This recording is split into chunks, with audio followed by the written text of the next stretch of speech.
और अश्वत्थामा को पता चला, अश्वत्थामा को ये ज्ञात हुआ कि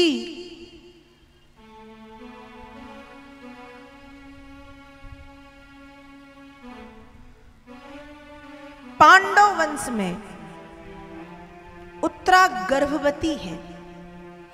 उत्तरा कौन? अभिमन्यु की पत्नी। अर्जुन और सुभद्रा का विवाह हुआ। सुभद्रा भगवान कृष्ण की बहन थी। तो अर्जुन और सुभद्रा के बेटे हुए हैं अभिमन्यु। अभिमन्यु महाभारत के युद्ध में चक्रव्यूह भेदन के समय मारे गए। तो उत्तरा जो अभिमन्यु की पत्नी है वो गर्भवती है।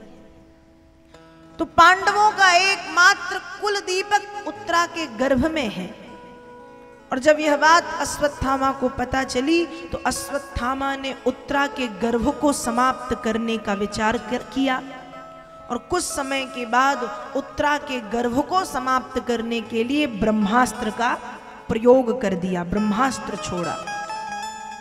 और जब उत्तरा के गर्भ में ब्रह्मास्त्र छोड़ा है, ब्रह्मास्त्र का प्रयोग किया, उत्तरा ने जब अपनी ओर आग के गोले को आते हुए देखा तो एक तरफ से देवी उत्तरा भागी है। पाहि पाहि महायोगिन देव देवत जगतपते है, जगतपति है, जगत गुरु कृष्ण रक्षा करो कहते हुए। और दूसरी तरफ से स्वयं भक्तिमती कुंती भागी हैं। भगवान श्री कृष्ण रथ पर बैठ चुके थे, हस्तिनापुर से द्वारिका जा रहे थे। जब कुंती ने देखा कि कृष्ण रथ पर बैठे हैं और द्वारिका के लिए प्रस्थान कर रहे हैं, कुंती रथ के सामने जाकर के खड़ी हो गई और दोनों हाथ जोड़ करके भगवान से प्रार्थना करती हैं। भागवत के प्रथम स्कंद के 8वें अध्याय के 18वें श्लोक से, प्रथम स्कंद के 8वें अध्याय के 43वें श्लोक तक, मतलब 26 श्लोकों में भक्तिमती कुंती ने भगवान की स्तुति गाई है। और कुंती के द्वारा निकला गया प्रत्येक श्लोक यही कहता है कि हे कृष्ण, उत्तरा के गर्भस्थ शिशु की आप रक्षा करें। पहले श्लोक में कुंती कहती हैं, नमस्ये पुरुषं त्वाद्यो मीश्वरं प्रकृतेः परम् अलक्ष्यं सर्वभूतानां अंतर्बहिरावस्थितम्।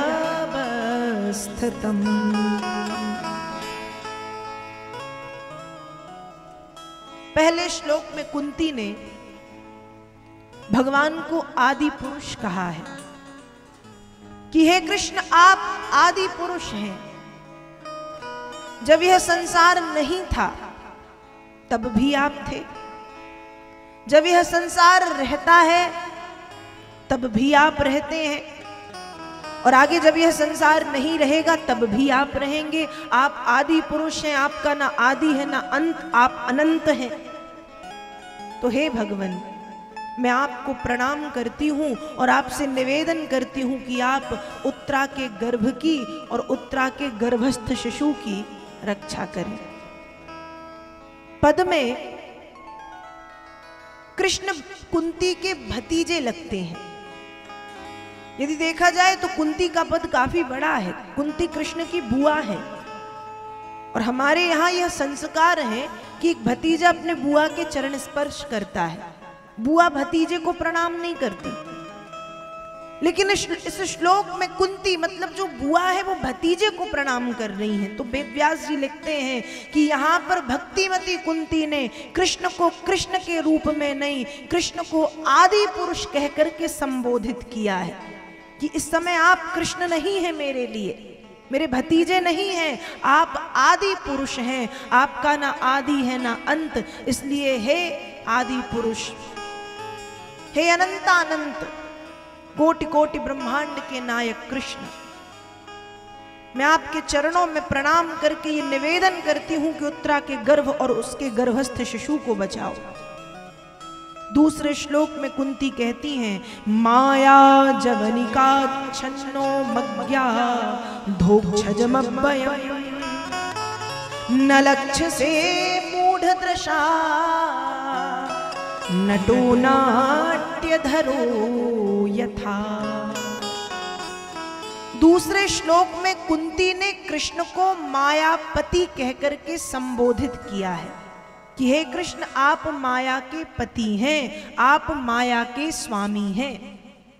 माया द्वारा बनाए गए गुणों में आप स्वयं कभी आसक्त नहीं होते, क्योंकि आप वायु के समान सदा सर्वदा सर्वत्र व्याप्त हैं। आपके समक्ष आते ही संसार की समस्त शक्तियां शांत हो जाती हैं। हे नारायण, आप मायापति हैं। जिस प्रकार से एक नट समझ गए ना आप लोग? नहीं समझे ना? समझे या नहीं समझे? नहीं समझे। नट मतलब कलाकार, अभिनेता, आज की भाषा में हीरो, एक्टर। जिस प्रकार से एक नट, जिस प्रकार से एक कलाकार, जिस प्रकार से एक अभिनेता विभिन्न वेशभूषा धारण करके जब हमारे सामने आता है तो हम पहचान नहीं पाते कि ये वही है। कई बार ऐसा होता है, कई जब अभिनेता कुछ अलग अलग रूप बना करके आते हैं तो हमको खुद समझ में नहीं आता कि ये वो है, या ये वो अभिनेता है, या ये वो अभिनेत्री है, समझ नहीं आता। तो कुंती कहती है कि कृष्ण, वैसे ही आप माया के पति हैं, और जब आप इस पृथ्वी पर विभिन्न रूप लेकर के आते हैं, कभी राम बन के, कभी कृष्ण बन के, तो भले आप मनुष्य रूप में आते हैं, लेकिन लीलाएं तो आप मनुष्यों से हट करके करते हैं। जो मनुष्य नहीं कर पाता वो आप करते हैं। उसके बाद भी हे मायापति, आपकी माया के कारण हम संसारी लोग आपको पहचान नहीं पाते। कुंती ने कहा कि हे कृष्ण, उसी माया का आश्रय लेकर के हमारी उत्तरा और उत्तरा के गर्भस्थ शिशु की, बच्चे की आप रक्षा करें। दूसरे श्लोक में महारानी कुंती ये प्रार्थना करती है। तीसरे श्लोक में कुंती कहती है, कुंती ने तीसरे श्लोक में अपने आप को अबला बताया है। अबला मतलब दीन, अबला मतलब दीन। लेकिन जिन लोगों ने इस श्लोक को लिखा है और इसकी व्याख्या की है, उन्होंने इस श्लोक में कुंती को परम बुद्धिमती कहा है कि परम बुद्धिमती महिला कुंती का कृष्ण के पास पहुंचना। कुंती प्रार्थना करती हैं, तथा परम हंसाना मुनीना ममलात्मना भक्ति योग विधानाथम कथम पश्येम ही स्त्रिया। इस श्लोक में कुंती ने खुद को कहा है कि मैं एक स्त्री हूं, मैं एक अबला हूं। अबला नाम से ही पता चलता है, आ मतलब नहीं, बला, बल जिसमें बल नहीं है वो अबला, जो दीन है। अपने आप को कुंती ने स्त्री कहा है, अबला कहा है, कम बुद्धि वाली बताया है। लेकिन विद्वानों ने लिखा है कि परम बुद्धिमती महिला कुंती का कृष्ण को पहचानना। कुंती कहती हैं कि हे भगवान, जो परमहंस श्रेणी के लोग हैं वही आपको पहचान पाते हैं। परमहंस किसे कहते हैं? परम का अर्थ होता है श्रेष्ठ, और हंस पक्षी की विशेषता तो शायद सबको पता है। पता है या नहीं? मालूम है? नहीं मालूम। हंस पक्षी की विशेषता यह है कि हंस पक्षी के सामने दूध और पानी को यदि मिला करके रख दिया जाए तो वो दूध दूध पी लेता है और पानी पानी छोड़ देता है। तो कुंती भी वही कह रही हैं कि जो परमहंस श्रेणी के लोग होते हैं, जो संसार में ही रहते हैं लेकिन फिर भी संसार में रहते हुए संसार से आसक्त नहीं रहते, संसार से विरक्त रहते हैं, और ऐसे परमहंस श्रेणी के लोग आप तक पहुंच पाते हैं। पर प्रभु, मैं तो परमहंस नहीं, मैं तो एक कम बुद्धि वाली स्त्री हूं, महिला हूं। पर फिर भी भगवान, आपकी कृपा से मैंने आपको जाना है, इसलिए बार बार निवेदन करती हूं कि उत्तरा के गर्भस्थ शिशु की और उत्तरा की आप रक्षा करें। तीसरे श्लोक में। चौथे श्लोक में मां कुंती कहती हैं कि हे नाथ, कृष्णाय वासुदेवाय देवकी नंदनाय च नंद गोप कुमाराय गोविंदाय नमो नमः। चौथे श्लोक में कुंती कहती हैं कि हे कृष्ण, आप कृष्ण हैं, वसुदेव जी के पुत्र होने के कारण वासुदेव कहलाते हैं, नंद बाबा और यशोदा के लाडले हैं और ब्रजवासियों के तो प्राण बनकर के आप पधारे हैं इस धराधाम में। हे कृष्ण, उत्तरा के गर्भस्थ शिशु को बचाइए। 5वें श्लोक में मां कुंती कहती हैं नमः पंकजनाभायो नमः पंकजमालिने नमः पंकजनेत्रायो नमस्ते पंकजांघ्रये। 5वें श्लोक में कुंती ने कृष्ण के स्वरूप को बताया है कि आप हैं कैसे। कहा हे भगवान, नमः पंकज नाभायो, आपके उदर मतलब पेट में एक नाभि है, उस नाभि से कमलनाल निकली है, कमलनाल पर कमल का पुष्प है, जिस कमल के पुष्प से सृष्टाकार ब्रह्मा की उत्पत्ति हुई है। नमः पंकज नाभायो नमः पंकज मालिने। हे कृष्ण, गले से लेकर हृदय तक, हृदय से लेकर के नाभि तक आप कमल पुष्पों की मालाओं से सुशोभित रहते हैं। नमः पंकज नेत्रायो, हे कृष्ण, आपके जो नेत्र हैं वो कमल की पंखुरी की तरह बड़े कटीले कटीले से हैं। नमस्ते पंकजांघ्रये, आपके अंग प्रत्यंग कमल के समान कोमल हैं और आपके चरण कमलों में तो शंख चक्र गदा पद्म आदि के चिन्ह भी बने हुए हैं। आपके चरण भी कमल के समान हैं। हे कृष्ण, आप बड़े सुकोमल हैं। इस श्लोक में कुंती ने कृष्ण के स्वरूप को बताया है कि ब्रह्म कौन, ब्रह्म किसे कहते हैं। एक बार महाकवि कालिदास जी से किसी ने प्रश्न किया कि ब्रह्म किसे कहते हैं। महाकवि कालिदास उत्तर देते हैं वज्रादपि कठोरानी मृदूनी कुस्मान्यपि, अर्थात जो वज्र के समान कठोर है और समय आने पर जो फूल से भी ज्यादा नाजुक है वो ब्रह्म है। अब ये तो बड़ा डिफिकल्ट कॉम्बिनेशन है कि कोई कठोर भी है और कोई नाजुक भी है, और इतना कठोर कि वज्र के जैसा और नाजुक भी इतना कि फूल के जैसा। पर कुंती भी यही कह रही है और महाकवि कालिदास ने भी यही परिभाषा ब्रह्म की दी है, जो वज्र की तरह कठोर है, नहीं तो मृदूनी कुस्मान्यपि, जो फूल से भी ज्यादा नाजुक है, कोमल है, सुकोमल है, वो ब्रह्म है। तो कुंती कहती हैं कि हे कृष्ण, आप हैं तो बड़े नाजुक, कमल के फूल के समान। और जो बात कुंती कहती हैं वही बात हम भी कहते हैं। जब हम भगवान की आरती सायंकाल में गाते हैं तो हम भी वही कहते हैं जो कुंती कहती हैं कि हे भगवान, नव कंज लोचन कंज मुख कर कंज पद कंजारुणम,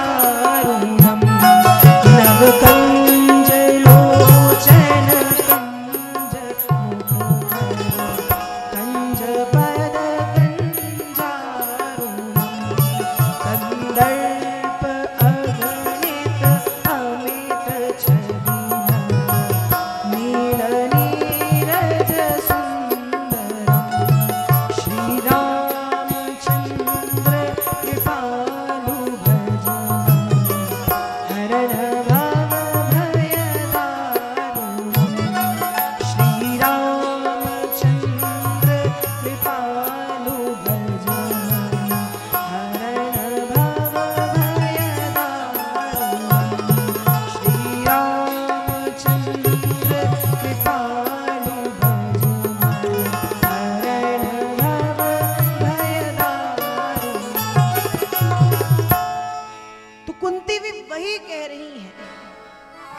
प्रभु आप कमल के समान नाजुक हैं, कोमल हैं, लेकिन आज इस कमल की कोमलता की जरूरत नहीं है, आज वज्र सी कठोरता चाहिए।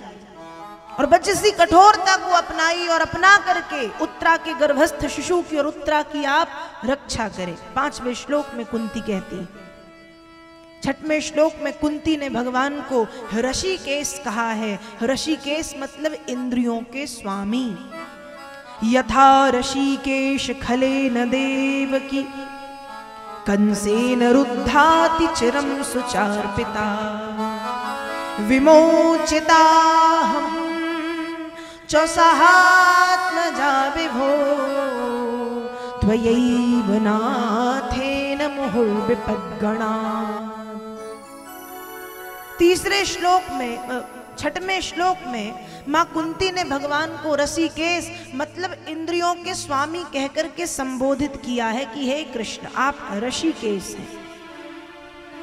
कंस के द्वारा सताए गए अपने माता और पिता देवकी और वसुदेव जी की कई कई बार आपने रक्षा की। यथा ऋषिकेश खलेन देवकी कंसेन रुद्धाति चिरं सुचार्पिता। देवकी और वसुदेव की रक्षा की कंस के अत्याचार से। न जाने कितने कितने बार आपने ब्रजवासियों की रक्षा की कंस के द्वारा भेजे गए राक्षसों से और इंद्र के प्रकोप से।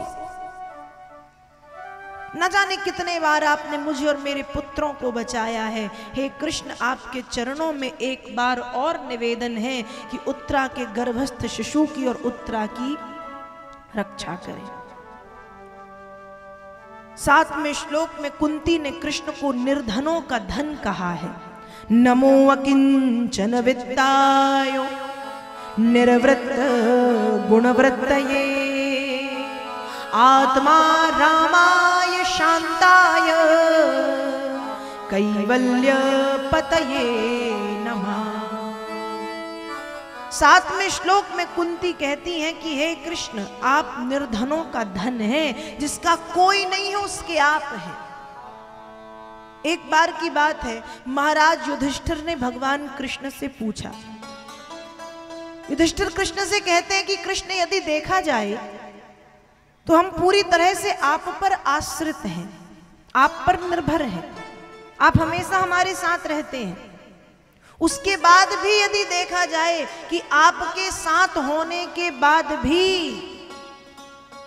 हमारे जीवन में कितने कष्ट आए, हमें हमारा राज्य छीना गया, हमें अज्ञातवास में जाना पड़ा, हमें वनवास में रहना पड़ा, हमारी पत्नी द्रौपदी को भरी सभा में निर्वस्त्र करने की कोशिश की गई, हमें भोजन में जहर मिलाकर के दिया गया, हमें लाक्षागृह में जलाने की कोशिश की गई। कृष्ण आप तो निर्धनों का धन है, आप सदैव हमारे साथ थे और आपके साथ होने के बाद भी हमारे जीवन में इतने कष्ट, ऐसा क्यों? भगवान मुस्कुराए और मुस्कुरा करके कहते हैं कि हे महाराज युधिष्ठिर, ये मेरी कृपा का पहला सूत्र है, नियम है, जिसके ऊपर मैं विशेष कृपा करता हूं। सबसे पहले उसकी आजीविका के साधनों को छीन लेता हूं और छीन करके उसे घोर विपत्तियों में डाल देता हूं। तो यदि इस दृष्टि से देखा जाए तो भगवान तो बड़े घातक हैं। तो इस श्लोक में कुंती भगवान को, एक श्लोक में कुंती कहती है घातक मुत भेड़े। कृष्ण घातक भी बहुत हैं। अब कहते हैं ना जिसके ऊपर भगवान की कृपा है उसके ऊपर तो कोई कष्ट आने ही नहीं चाहिए। तो युधिष्ठिर भी यही पूछते कि आपकी पूरी पूरी कृपा हम पर है और सबसे ज्यादा परेशान भी हम हैं। तो भगवान ने कहा बस वही तो नियम है, जिस पर कृपा की है उसे पहले कष्ट दिए हैं, आपत्तियां दी हैं, विपत्ति दी हैं और विपत्ति दे करके उसकी परीक्षा ली है। ऐसा होता है ना कि कई लोगों के ऊपर विपत्ति आई तो वो भगवान को भूल जाते हैं या भगवान का नाम लेना छोड़ देते हैं कि भजन करो तो विपत्ति आनी और ना करो तो विपत्ति आनी। तो भगवान कहते हैं ये तो नियम ही है, जिस पर विशेष कृपा की है उसे सबसे पहले कष्ट दिए हैं, उसकी आजीविका छीनी है, उसे घोर कष्टों में डाला है। पर कुंती कहती है कहीं ना कहीं हे कृष्ण आप निर्धनों का धन है। नमो अकिंचन वित्ताय निर्वृत्त गुणवृत्त, जिसका कोई नहीं है उसके आप बन जाते। 7वें श्लोक। 8वें श्लोक में कृष्ण से कुंती कहती हैं कि हे भगवान, विशान महाग्ने पुरुषाद दर्शनात् असत्सभाया वनवास कृच्छता मृधे मृधेनेक महारथास्त्रो द्रोण्यस्त्रतश्चास्म हरेभिरक्षितः।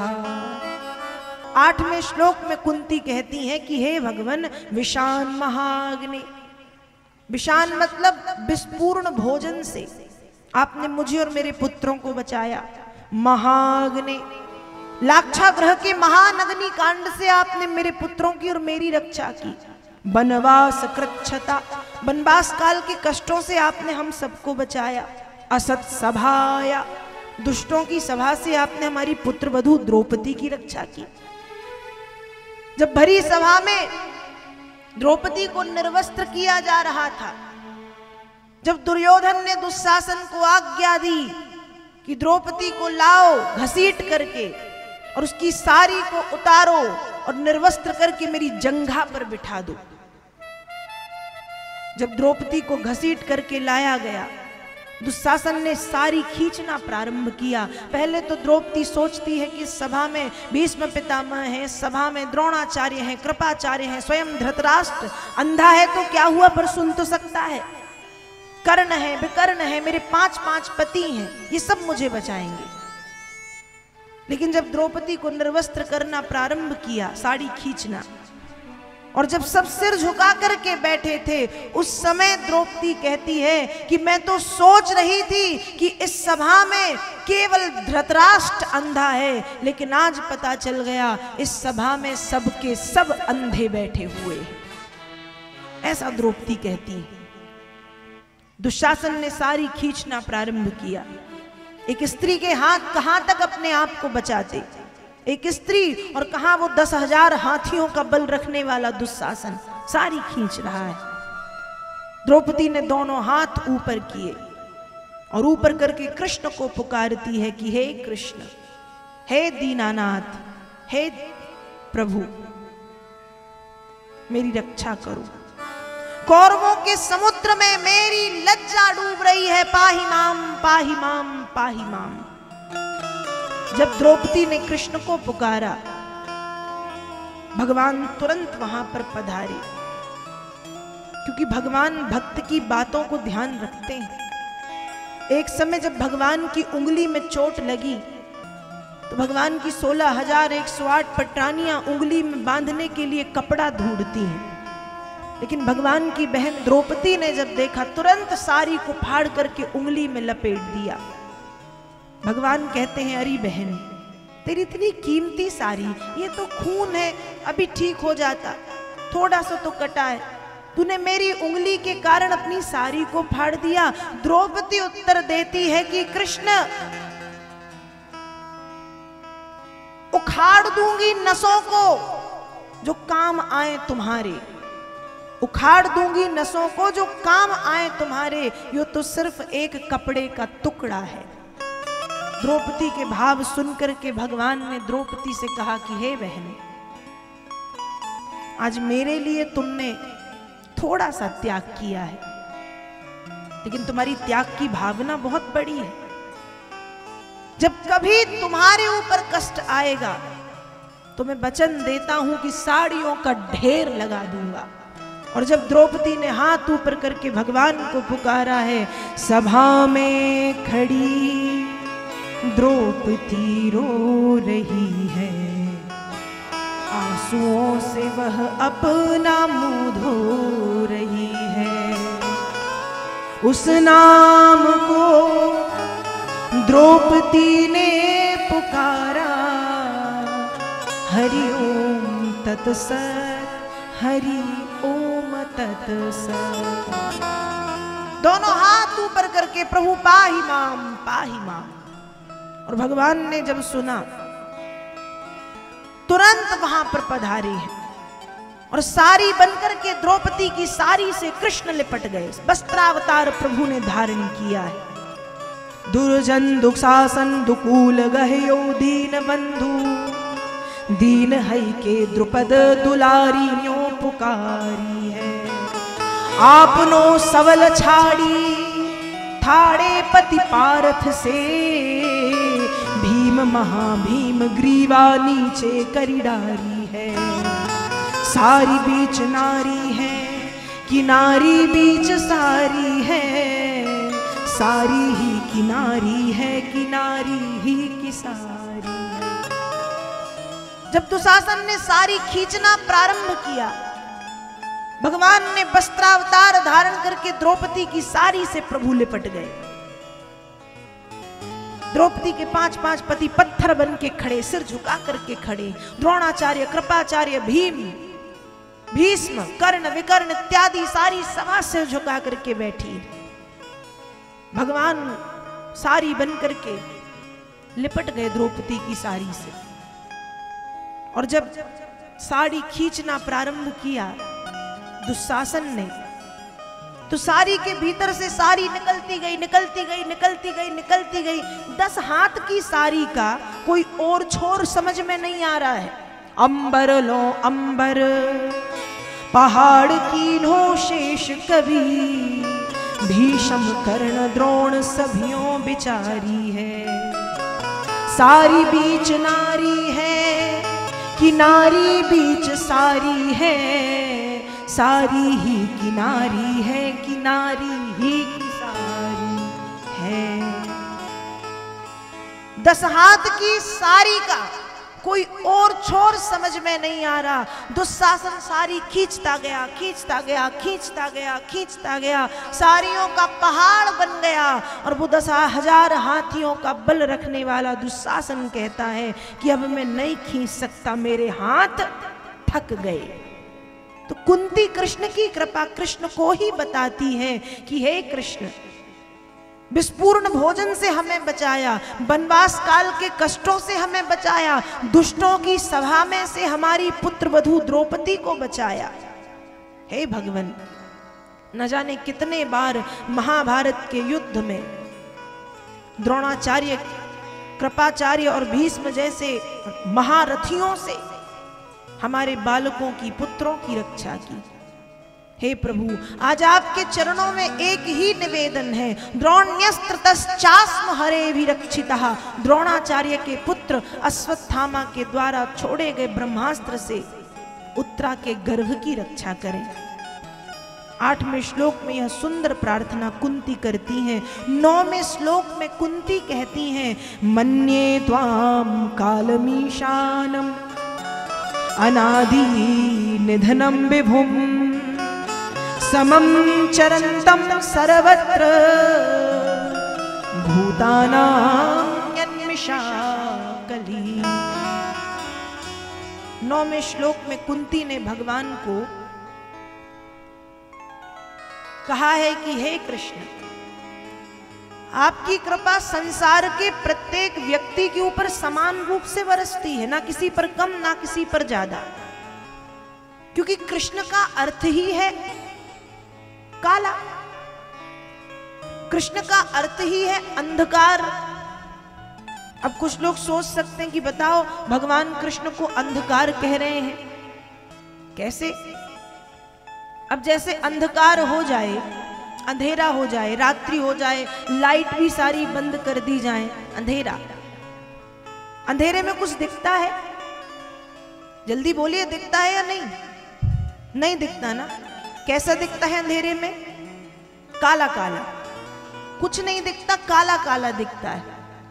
तो कृष्ण भी अंधकार ही है। अंधकार मतलब जैसे जब अंधकार में काला काला दिखता है, यदि लाइट जला दो तो कौन गोरा, कौन काला, कौन रोगी, कौन कोढ़ी, कौन मोटा, कौन पतला, कौन अमीर, कौन गरीब, कौन स्वस्थ, कौन अस्वस्थ, कौन बड़ा, कौन छोटा, कौन लंबा, कौन नाटा, सब दिखेगा। लाइट में असमानता दिख जाएगी। जैसे अभी लाइट जल रही है, प्रकाश है, आप देख सकते हो किसका कद लंबा है, किसका कद छोटा है, कौन गोरा है, कौन काला है, कौन बोल सकता है, कौन नहीं बोल सकता, किसे कोढ़ है, कौन स्वस्थ है, कौन मोटा है, कौन पतला है, ये सब दिखता है प्रकाश में।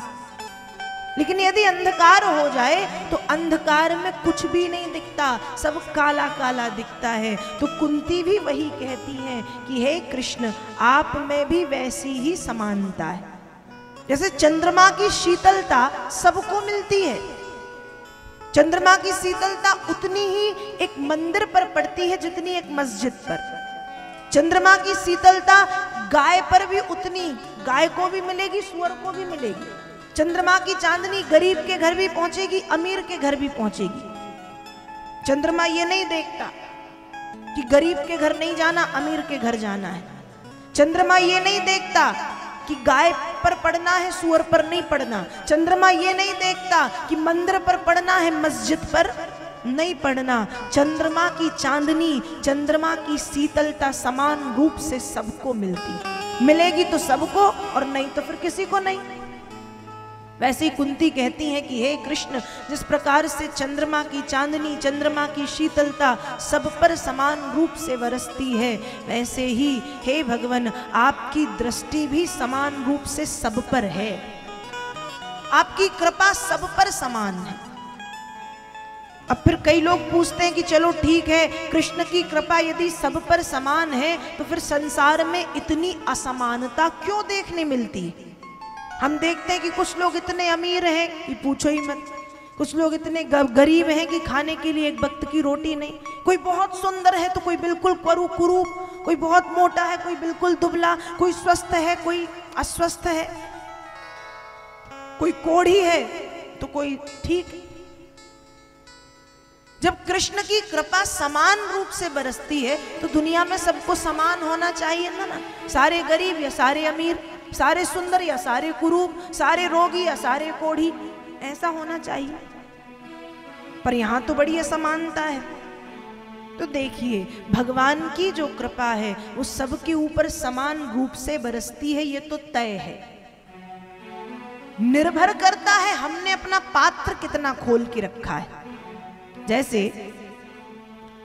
घड़े को नल के नीचे रख दो, घड़े को नल के नीचे रख दो, नल चालू कर दो, और आप कहो कि घड़ा तो भर ही नहीं रहा, घड़ा तो भर ही नहीं रहा, नल कब से चालू है? तो भैया घड़े के ऊपर जो ढक्कन ढका हुआ है उस ढक्कन को तो हटाओ। घड़े के ऊपर जो बर्तन ढका है उस बर्तन को हटाओ तो पानी भरने लगेगा। अब हम सोचें कि घड़ा रखा है, नल चालू है, पर पानी भीतर नहीं पहुंच रहा, तो पहले घड़े पर ढके हुए बर्तन को हटाना पड़ेगा, पानी भीतर पहुंचेगा। वैसे ही कृपा तो सबके ऊपर भगवान की समान रूप से बरसती, लेकिन कहीं ना कहीं हमने अपना पात्र बंद करके रखा है।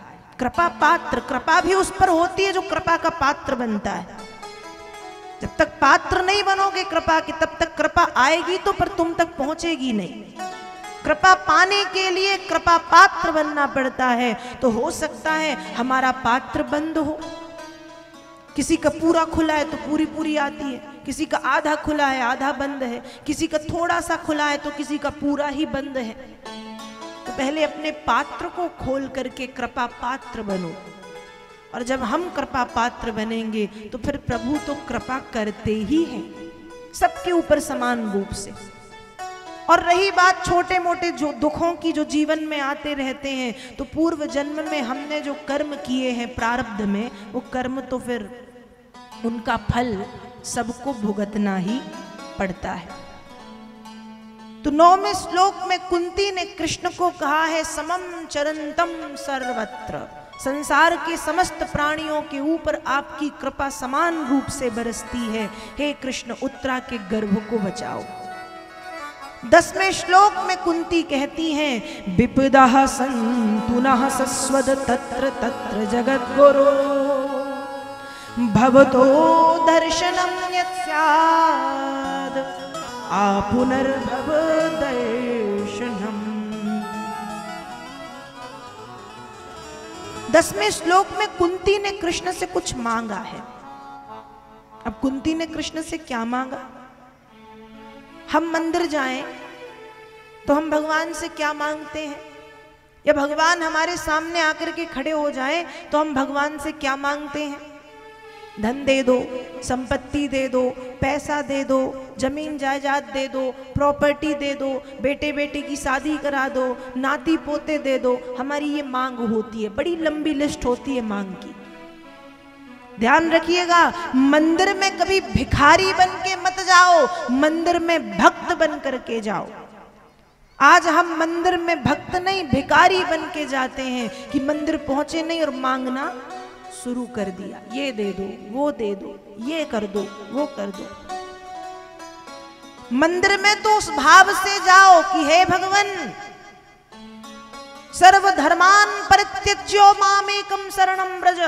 भगवान ने अर्जुन से जो कहा है कि सभी धर्मों को छोड़ और मेरी शरण में आ, वैसे ही सभी प्रपंचों को छोड़ करके जब हम भगवान की शरण में आएंगे और अपना सब कुछ भगवान को छोड़ देंगे, सब कुछ भगवान को सौंप देंगे कि अब सौंप दिया इस जीवन का सब भार तुम्हारे चरणों में है, हार तुम्हारे चरणों में है, जीत तुम्हारे चरणों में। अब सौंप दिया इस जीवन का सब भार तुम्हारे चरणों में। जब इस भाव से हम भगवान की शरण में जाएंगे तो फिर पूरी चिंता की जिम्मेवारी भगवान ले लेंगे।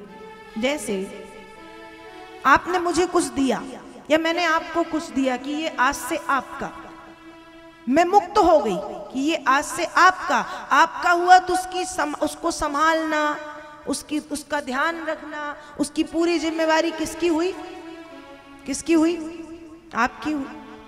वैसे ही जब हम भगवान की शरण में जाते हैं और जाकर के कहते हैं हम तुम्हारे हैं प्रभु जी, हम तुम्हारे हैं, हम तुम्हारे ही रहेंगे, ओ मेरे भगवन।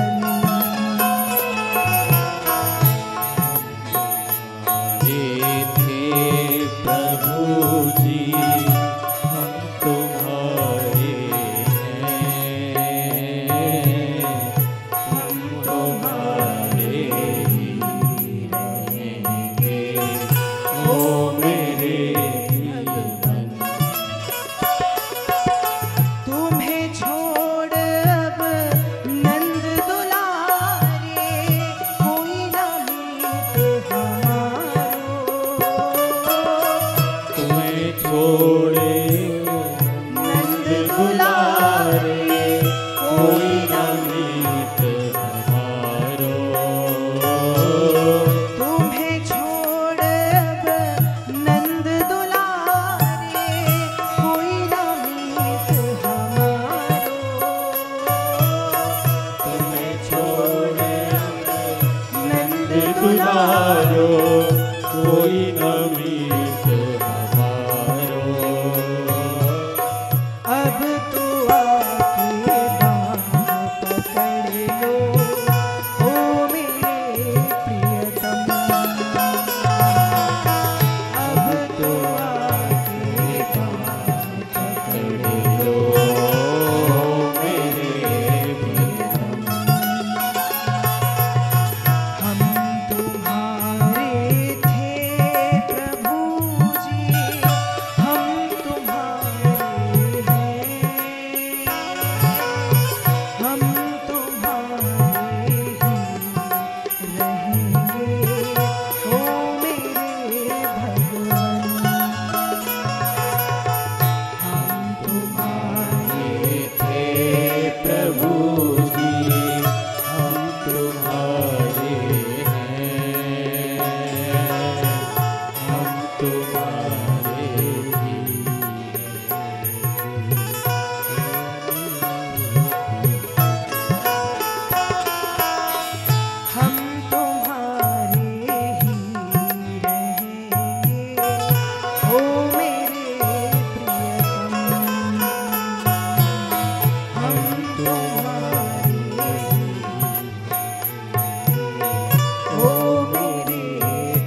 चाहिए कि जब हम भगवान की शरण में जाएं तो कुछ मांगने ना जाएं, बस कह दें कि अनन्यास चिंतयन्तो माम ये जनाः परि उपासते। जो भगवान ने कहा है ना कि जब मेरा भक्त अनन्य भाव से मेरी शरण में आता है, लौकिक पारलौकिक धर्मों को त्याग के, तो उस भक्त की सारी जिम्मेवारी मैं अपने ऊपर लेता हूं। वो खुश कैसे रहेगा, उसके दुख कैसे दूर होंगे, उसकी उन्नति कैसे होगी, वो प्रसन्न चित्त कैसे रहेगा, वो मेरी जवाबदारी बन जाती।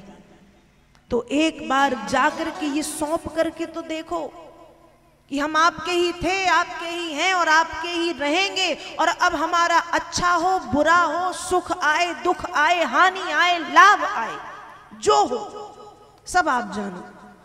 जब भक्त इस प्रकार से भगवान को सब सौंपता है तो भगवान भक्त को अपनी शरण में ले लेते हैं। तो आज भगवती कुंती भगवान से कुछ मांग रही हैं, लेकिन कुंती ने कृष्ण से धन नहीं मांगा, संपत्ति नहीं मांगी, पैसा नहीं मांगा, जमीन नहीं मांगी, प्रॉपर्टी नहीं मांगी।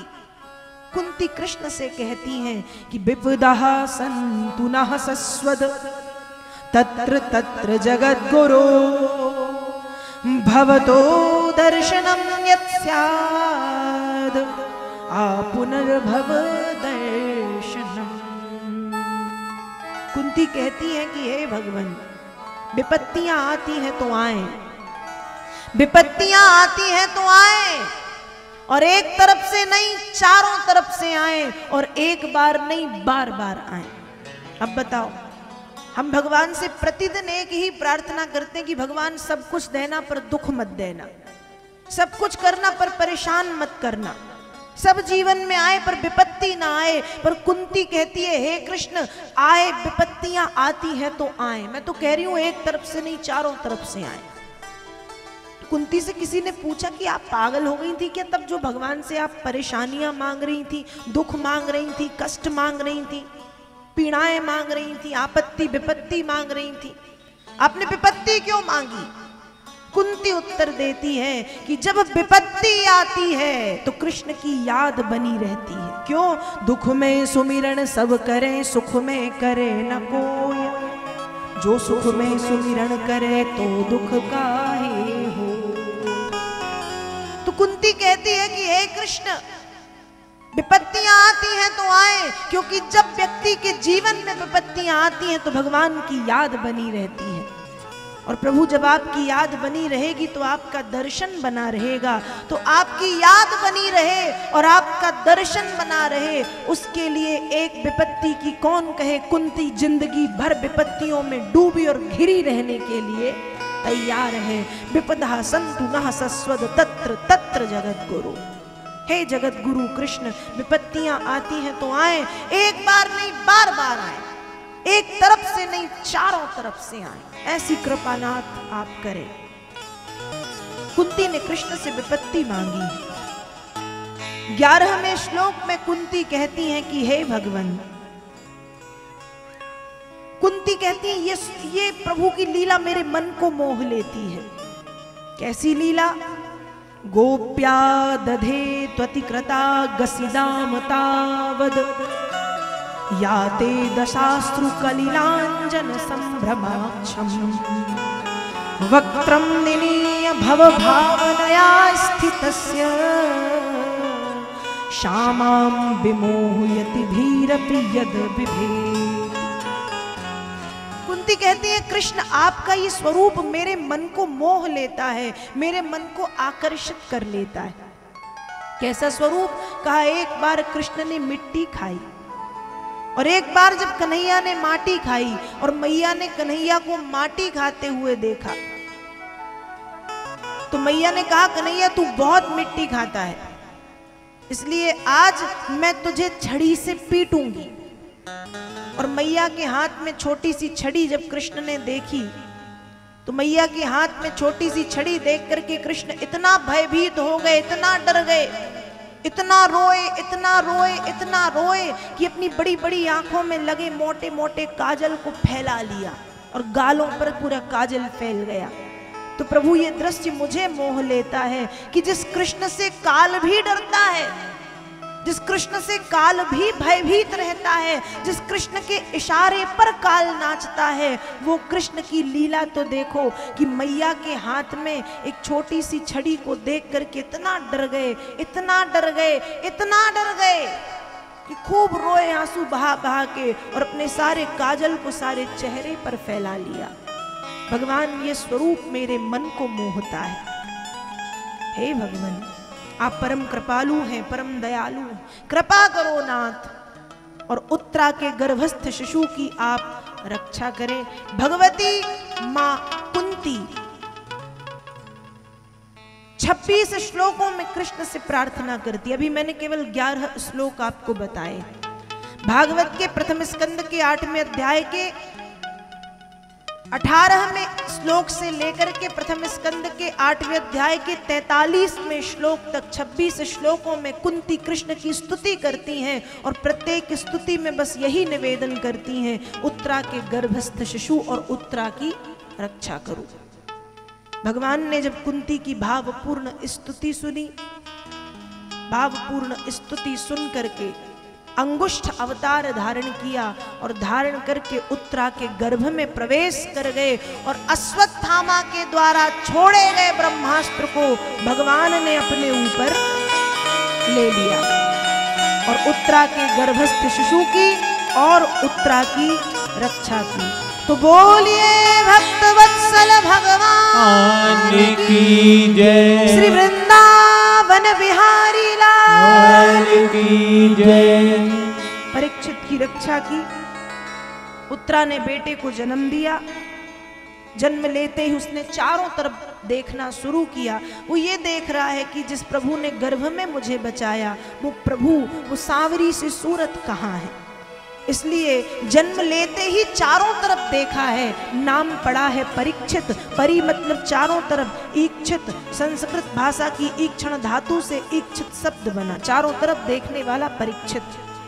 महाराज युधिष्ठिर ने एक नाम और दिया है विष्णु के द्वारा जिसकी रक्षा की गई है, विष्णुरात, परीक्षित और विष्णुरात। तो इस तरह से परीक्षित का जन्म हुआ है।